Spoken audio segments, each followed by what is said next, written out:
მოგესალმებით. დღეს ჩვენ ერთად ჩაუყვებით, ასე ვთქვათ, ერთი საკმაოდ მოცულობითი და მართლაც საინტერესო ქართულენოვანი წყაროს სიღრმეებს. დიახ. ეს ტექსტი, ნამდვილი განძია მათთვის, ვისაც აინტერესებს რწმენის საკითხები, ისტორია, ქრისტიანული წერილების, კერძოდ კი პავლე მოციქულის ინტერპრეტაცია. ავტორი განსაკუთრებულ აქცენტს აკეთებს იმ კონტრასტზე, რასაც ის ხედავს, ძველი აღთქმის სჯულსა და ახალი აღთქმის მადლს შორის. დიახ, ეს ცენტრალური თემაა. ჩვენი მისია, ამ ვრცელი, ცოტა შეიძლება რთულიც კი მასალიდან, თქვენთვის გამოვკვეთოთ ყველაზე არსებითი და დასაფიქრებელი მომენტები. კი ბატონო, ჩვენ შევეცდებით გავშიფროთ ამ ტექსტის მთავარი ხაზები. როგორია ავტორის ხედვა რწმენის არსზე? ხომ, რა ადგილს უთმობს ის ლოგიკას ღმერთის შეცნობაში? და რა როლი აქვს ბიბლიურ გამოცხადებას. აჰა. და რაც მთავარია, როგორ იყენებს ის ისტორიულ კონტექსტს, განსაკუთრებით რომის იმპერიის რეალიებს პავლე მოციქულის, კერძოდ კი გალატელთა მიმართ ეპისტოლეს, კასაანალიზებლად. ეს მართლა ცენტრალურია ამ მასალაში. კი, ნამდვილად. ვნახოთ, რა იმალება ამ ანალიზის მიღმა. ძალიან კარგი. დავიწყოთ მაშინ ისტორიული ფონით, იმიტომ რომ ტექსტი სწორედ აქედან იღებს სათავეს, ხომ? დიახ. ავტორი პირდაპირ რომის იმპერიის მაგალითს გვიხატავს და საკმაოდ თამამ მოსაზრებას აყალიბებს. იმპერიის დასუსტება მისი აზრით ნაწილობრივ იმით იყო განპირობებული, რომ მან თავის დროზე არ მიიღო ქრისტიანობა ისე, როგორც პავლე ხადაგებდა და პირიქით დევნა დაუწყო. მართალია და ავტორი კიდევ უფრო აკონკრეტებს კონსტანტინეს მიერ 313 წელს ქრისტიანობის ლეგალიზება. მისი ინტერპრეტაციით ერთგვარ მაშველ რგოლად იქცა აღმოსავლეთ რომის იმპერიისთვის, ბიზანტიისთვის. აჰა. რამაც მას არსებობის გაგრძელების საშუალება მისცა, მაშინ როცა დასავლეთი მოგეხსენებათ 477 წელს დაეცა. ეს არის წყაროში წარმოდგენილი ისტორიული პერსპექტივა. აქ კიდევ ერთი საინტერესო დეტალია ნახსენები. 1054 წლის დიდი სხიზმა, ხო? ეკლესიის ორად გაყოფა. კი. წყარო ამტკიცებს, რომ ეს არ იყო წმინდა თეოლოგიური დებატების შედეგი, არამედ უპირატესად პოლიტიკური მოვლენა იყო. პირდაპირ ციტატასაც კი იყენებს, რომ არ შეიძლება ქრისტე იყოფოდეს, პოლიტიკური მოსაზრებების ბრალი იყო გაყოფა. ესე იგი, წყარო თეოლოგიურ მიზეზებს თითქმის მთლიანად გვერდზე სწევს აქ. დიახ, ყოველ შემთხვევაში ამ ტექსტში აქცენტი სწორედ პოლიტიკურ ფაქტორებზე კეთდება, თუმცა ამ ისტორიული ექსკურსის მთავარი მიზანი, როგორც ჩანს, მაინც ისაა, რომ დაგვანახოს ის რეალური სოციალური კულტურული გარემო, რომელშიც პავლე მოციქული ცხოვრობდა და წერდა. ავტორი განსაკუთრებით უსვამს ხაზს რომის იმპერიის ყოველდღიურ რეალიებს, მაგალითად მონობის ინსტიტუტს. წარმოიდგინეთ, საუბარია იმპერიაზე, სადაც 120 მილიონი ადამიანიდან დაახლოებით 60 მილიონი მონა იყო. წარმოუდგენელი რიცხვია. კი. ტექსტში ისიც კი ანახსენები, რომ ისეთი გიგანტური მოაზროვნეც კი, როგორც პლატონი იყო, შეიძლებოდა მონად გაყიდულიყო.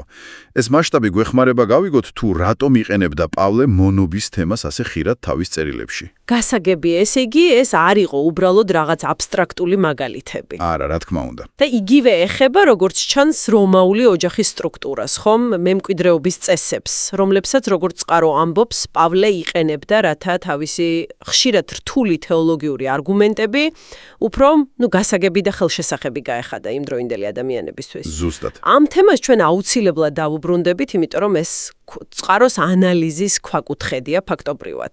კი, ბატონო.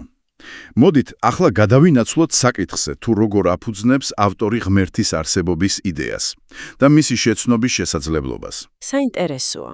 აქ ის კლასიკურ ფილოსოფიურ არგუმენტს იშველიებს მიზერ-შედეგობრიობის პრინციპს. მსჯელობა ასეთია, თუ ყველა საგანს მოვლენას ყავს თავისი მიზეზი, ჭიქას მეთუნე, ქარხანას ინჟინერი, ხო? მაშინ მთელ სამყაროსაც უნდა ყავდეს პირველ მიზეზი. ისეთი არსება, რომელიც თავად არავისგან არაა შექმნილი, არამედ თავის თავში არსებობს. და ეს ავტორისთვის არის ღმერთი. საინტერესოა, რომ ამ ლოგიკურ არგუმენტს წყარო კიდევ ერთს ამატებს. ლოგიკის და ენის, ლინგვისტიკის არსებობას. თითქოს იმის თქმა სურს, რომ მოწესრიგებული აზროვნების და კომუნიკაციის უნარი თავისთავად მიუთითებს მოაზროვნე კომუნიკაბელური პირველწყაროს არსებობაზე. დიახ. ავტორი საკმაოდ კატეგორიულიცაა, მახსოვს ღმერთის არსებობაში ეჭვის შეტანას ჭკუა ნაღდობობას უწოდებს.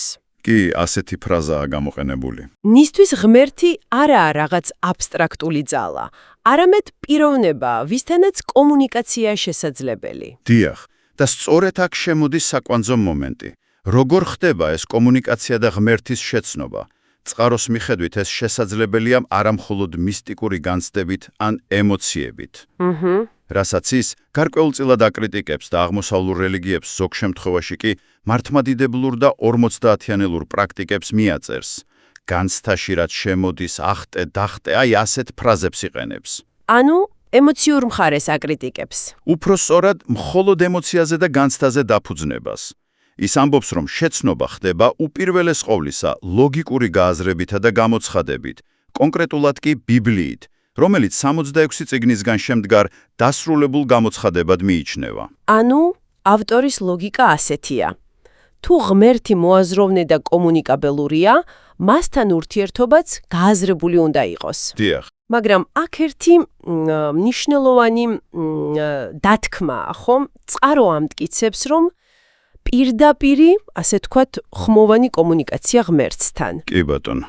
როგორც ადამს ჰქონდა, ვთქვათ, 60-ში. სადა ხარ ადამ? ხო. ან პავლეს დამასკოს გზაზე. პავლე რატომ დევნი? ზუსტად, დღესდღეობით ეს შეწყვეტილია, ამბობს ავტორი. ეს რას ნიშნავს პრაქტიკულად? ანუ, როგორ ხდება კომუნიკაცია? პრაქტიკულად წყაროს მიხედვით ეს ნიშნავს, რომ ღმერთის შესახებ სანდო და ამომწურავი ინფორმაციის ერთადერთი წყარო დღეს არის ბიბლია. ერთადერთი. ავტორი პირდაპირ ამბობს. გინდათ ღმერთთან კომუნიკაცია საღვთო წერილის მეშვეობით. ისე გამორიცხეთ. ეს ძალიან ძლიერი განცხადებაა ფაქტობრივად. კი, ნამდვილად. ეს ფაქტობრივად გამორიცხავს ღმერთის შესახებ ახალი გამოცხადებების, ან ბიბლიის მიღმა ავტორიტეტული წყაროების არსებობას დღეს. მთელი ფოკუსი გადადის წერილის შესწავლასა და გააზრებაზე. გასაგებია. და აი ამ ლოგიკური მსჯელობისა და ბიბლიისა როგორც ერთადერთ წყაროზე დაფუძნებით, მივდივართ ტექსტის აბსოლუტურ ცენტრამდე, სჯულისა და მადლის დაპირისპირებამდე. დიახ. როგორც ეს პავლე მოციქულის გალატელთა მიმართ ეპისტოლეშია წარმოდგენილი, ავტორის ინტერპრეტაციით, ეს მართლაც მთავარი თემაა, რომელსაც წყარო ყველაზე დიდ დროს უთმობს. ნამდვილად.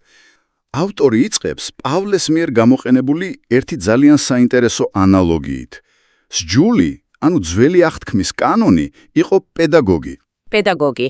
დღეს ეს სიტყვა მასწავლებელს ნიშნავს, მაგრამ ხო, მაგრამ ავტორი ხას უსვავს მის პირვანდელ რომაულ მნიშვნელობას. პედაგოგი იყო სპეციალური სტატუსის მქონე მონა. მონა? კი, მონა, რომლის ფუნქციაც იყო არასწავლება, არამედ ბავშვის უსაფრთხოდ მიყვანა სახლიდან სკოლამდე, ანუ მასწავლებელთან. გასაგებია. ესე იგი, ანალოგია ასეთია. სჯულს კანონს ჰქონდა დროებითი დამხმარე ფუნქცია, კაცობრიობა მიიყვანა მასწავლებელთან, ანუ ქრისტესთან. და როგორც კი ბავშვი სკოლაში მივიდოდა, პედაგოგის მისია სრულდებოდა. ავტორი პირდაპირ ამბობს, მახსოვს, სჯულმა მიგვიყვანა ღმერთთან, იესო ქრისტესთან და ახლა კი უნდა მოვიშოროთ. ქრისტეს ჩაუბარდეთ. ზუსტად ეგრეა ნათქვამი. სჯულის დანიშნულება ამოიწურა ქრისტეს მოსვლით ეს ამთავარი აზრი აქვს. ზუსტად. და ამ აზრს ავტორი კიდევ უფრო ამყარებს პავლეს მიერ გამოყენებული სხვა უფრო კომპლექსური რომაული ილუსტრაციით, რომელიც გალატელთა ეპისტოლეს მეოთხე თავში გვხვდება. ეს ეხება რომაელი არისტოკრატის შვილის მემკვიდრის სტატუსს. სანამ ის სრულწლოვანი გახდებოდა. მიუხედავად იმისა, რომ მომავალში მთელი ქონების პატრონი უნდა გამხდარიყო, იურიდიულად და პრაქტიკულად ის იმყოფებოდა მეურვეების და მმართველების ზედამხედველობის ქვეშ. ანუ სრულუფლებიანი არ იყო. დიახ, და მისი სტატუსი დიდად არ განსხვავდებოდა მონის სტატუსისგან. ასე ამბობს წყარო. მართოდ საინტერესო პარალელია. ავტორი დეტალურად ხსნის, რომ ამ პერიოდში მამა მას შვილად როგორც თანასწორს არ აღიქვამდა. ის იყო მომავალი მემკვიდრე, მაგრამ ჯერჯერობით მონობაში. ხოლოდ მაშინ, როცა მამა გადაწყვეტდა, რომ შვილი სრულწლოვანია, რასაც ხშირად სპეციალური ცერემონიაც ახლდა თან, მაგალითად სრულწლოვანი სტოგის მორთმევა, კი. ხოლოდ ამის შემდეგ იღებდა ის შვილის სრულ უფლებებს და შეეძლო მამისთვის მიემართა არაფორმალურად, არამედ უშუალოდ და თბილად აბბა, რაც არამეულად მამილოს ნიშნავს, ამბობს. დიახ, მამილო. მანამდე ის ფაქტობრივად მზრუნველების და მონების განკარგულებაში იყო. და სწორედ ამ იმდროინდელი მსმენელისთვის კარგად ნაცნობი სოციალური სურათის მეშვეობით, პავლე და მასთან ერთად ჩვენი წყაროს ავტორი ხსნის მორწმუნის მდგომარეობას ჯულის ქვეშ და მადლის ქვეშ. ანუ როგორ? ჰგავს იმ არასრულწლოვან მემკვიდრეს. მომავალი აქვს, მაგრამ ჯერ კიდევ მონაბაშია, კანონის მკაცრი მოთხოვნების ქვეშ. და ვერ ამყარებს ღმერთთან იმ პირად შვილობილ ურთიერთობას, რასაც აბას წოდება გამოხატავს. აჰა. ქრისტეს მოსვლამ კი სწორედ ეს შვილობა, ეს თავისუფლება და პირდაპირი წდომა მოიტანა მამა ღმერთთან. ანუ, წყარო ამტკიცებს, რომ ეს რომაული ანალოგიები არ იყო უბრალოდ რაღაც ლამაზი მეტაფორები. არა. არამედ ეფუძნებოდა რეალურ სოციალურ და იურიდიულ სტრუქტურებს, რომლებიც გალატელებისთვის, თუნდაც არარომაელებისთვის, იმპერიის კონტექსტში გასაგები უნდა ყოფილიყო. დიახ, ავტორის ანალიზი სწორედ ამაზე მიუთითებს, რომ პავლე იყენებდა იმ რეალობას, რომელშიც მისი აუდიტორია ცხოვრობდა, რათა თეოლოგიური ჭეშმარიტება მათთვის მაქსიმალურად გასაგები გაეხადა. ლოგიკურია. და ამავე ხაზს აგრძელებს, როდესაც აბრაამის მაგალითს იხსენებს. აჰა. აბრაამი ესეც ძალიან მნიშვნელოვანი არგუმენტია გალატელთა ეპისტოლაში, ხო? კი, უმნიშვნელოვანესი. წყარო ხაზს უსვამს, რომ აბრაამი ღმერთის მიერ მართლად იქნა აღიარებული, ანუ გამართლდა, არა ჯულის დაცვით, არავედ რწმენით და თანაც როდის, სანამ ჯული საერთოდ მიეცემოდა კაცობრიობას მოსეს მეშვეობით. ზუსტად. ავტორი აღნიშნავს, რომ ამ ორ მოვლენას შორის 460 წელი გავიდა. ზუსტად. მთავარი აქცენტი კეთდება იმაზე, რომ აბრაამს სიმართლედ ჩაეთვალა მისი რწმენა.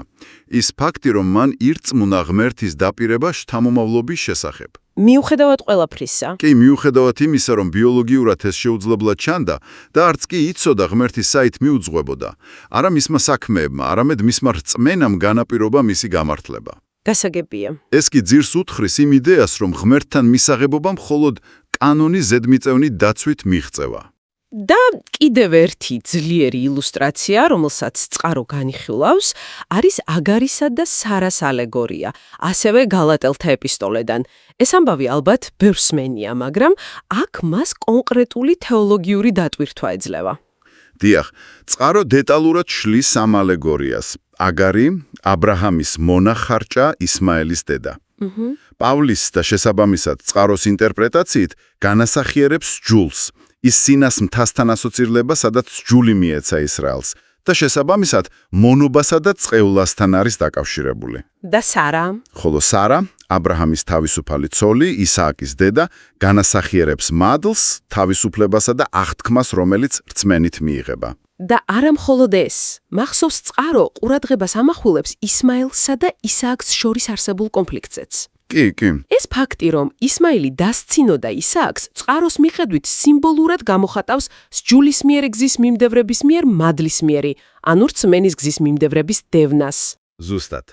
პავლე ამ ისტორიულ ეპიზოდს იყენებს იმის საჩვენებლად, რომ ჯული და მადლი, ისევე როგორც მონობა და თავისუფლება, ერთმანეთთან შეუთავსებელია. ანუ არჩევანია გასაკეთებელი? დიახ, და დასკვნაც რადიკალურია. როგორც აბრაამმა გაუშვა აგარი და ისმაელი, ასევე მორწმუნემ უნდა გაუშვას ჯული, კანონის მიერი აზროვნება, რაცა დარჩეს სარასთან მადლსა და თავისუფლებაში. გასაგებია.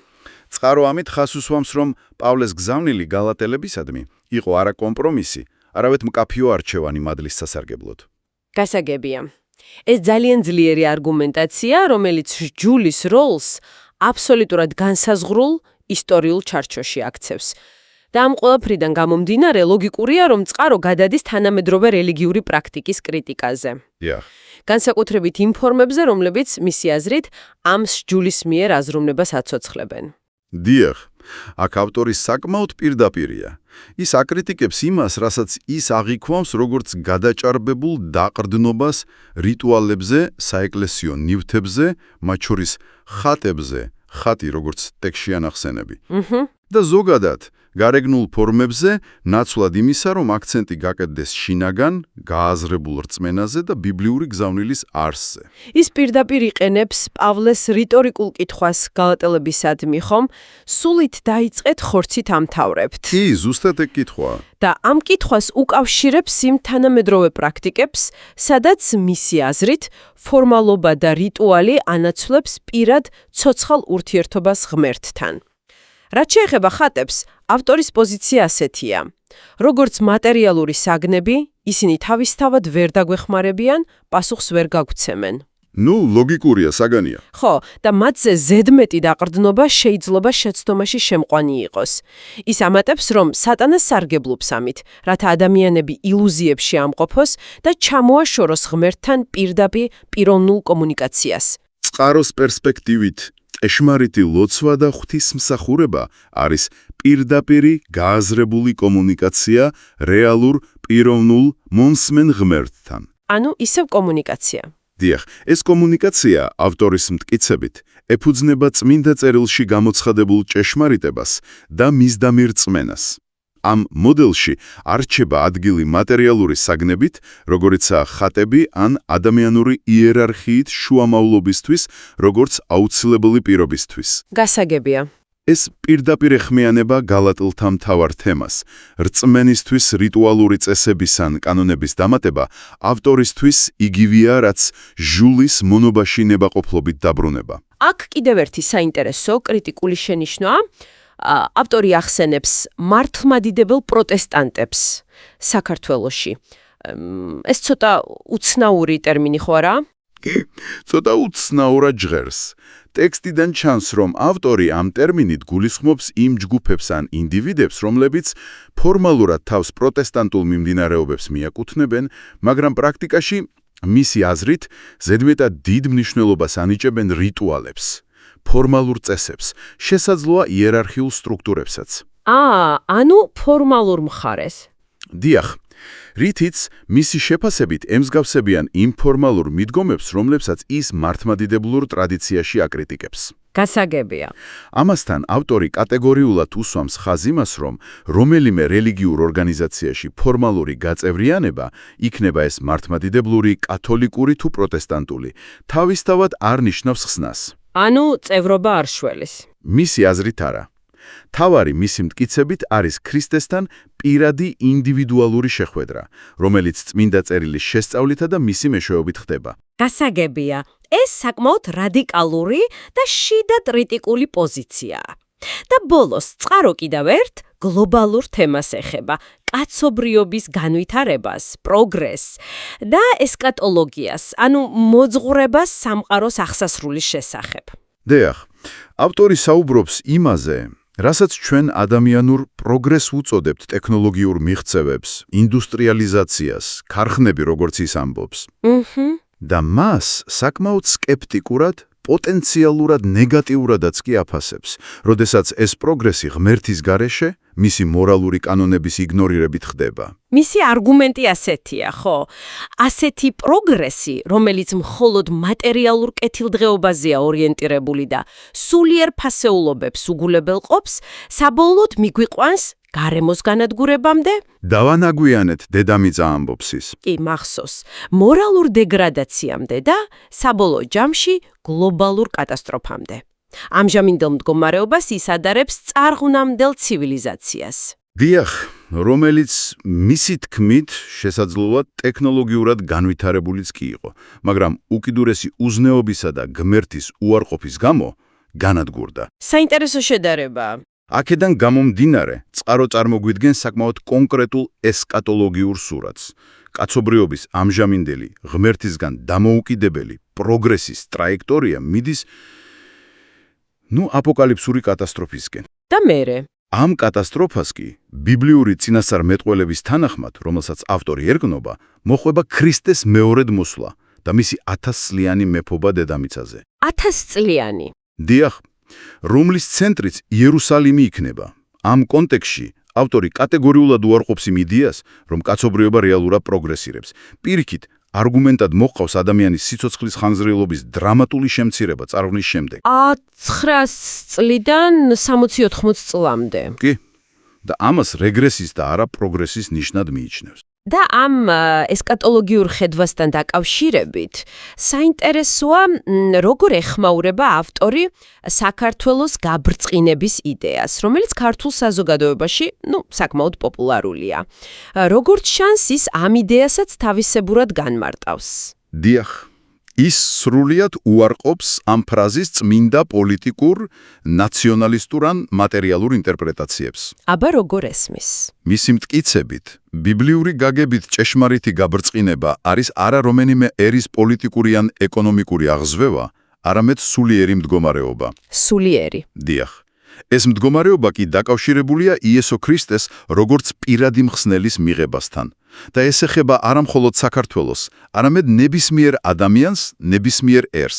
ის ამბობს: მაშინ გაბრწყინება საქართველო და ქართველი, თუ იესო ქრისტეს გამაბრწყინებელს იწამებს.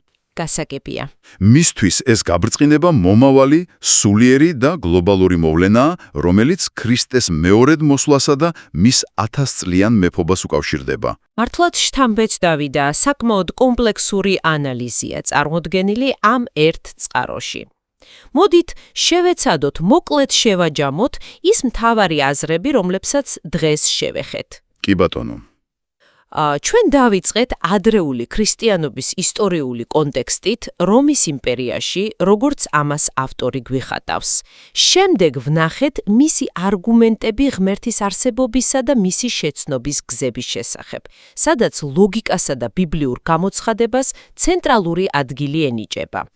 შემდეგ ჩაუღრმავდით წყაროს მთავარ თემას, სჯულისა და მადლის დაპირისპირებას, რომელიც ავტორმა პავლეს გალატელთა მიმართ ეპისტოლეს ანალიზით წარმოგვიდგინა. კი. აქ ვნახეთ, როგორ იყენებს ის რომაული ცხოვრების რეალიებს, პედაგოგი მემკვიდრის სტატუსი და ძველი აღთქმის ალეგორიებს, აგარი და სარა, რათა დაგვანახოს სჯულის დროებითი ბუნება და მადლით მიღწეული თავისუფლების უპირატესობა.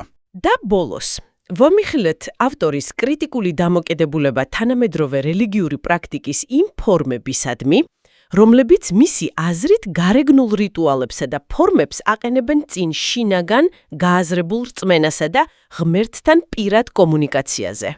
დიახ. ვნახეთ მისი ესქატოლოგიური ხედვა კაცობრიობის მომავალზე და პროგრესის თავისებური შეფასება ასევე საქართველოს გაბრწყინების სულიერი ინტერპრეტაცია. დიახ, და როგორც ყოველთვის გვინდა დაგიტოვოთ ერთი საკვანძო აზრი დასაფიქრებლად, რომელიც პირდაპირ გამომდინარეობს ამ წყაროს ძირითადი გზავნილიდან. ავტორი ძალიან მტკიცედ ამტკიცებს, რომ რწმენა მისი გაგებით არის უპირველეს ყოვლისა გააზრებული, ლოგიკაზე დაფუძნებული, კომუნიკაციური ურთიერთობა ცოცხალ პიროვნულ ღმერთთან. ეს ურთიერთობა ეფუძნება გამოცხადებულ წერილს, ანუ ბიბლიას, და არა უბრალოდ ბუნდოვან შეგრძნებებს, ემოციურ განცდებს ან მექანიკურად შესრულებულ რიტუალებს. გასაგებია, ანუ აქცენტი გააზრებაზეა. და აი კითხვა თქვენთვის.